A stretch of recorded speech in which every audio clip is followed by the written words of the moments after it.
বন্ধুরা, শুভ দুপুর, চলে এলাম আমার রান্না নিয়ে। দেখো এখানে মাছ ভাজা হচ্ছে, আর এখানে নুন হলুদ দিয়ে রাখা আছে, মাছ ভাজা হবে। আর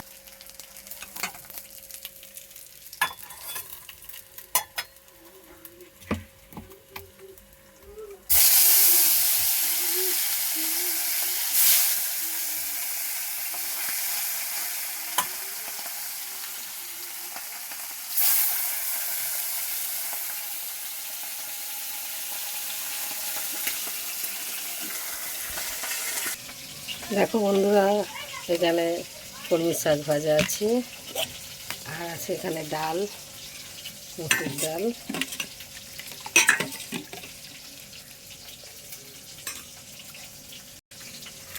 আর এখানে ভাত হয়ে গেছে।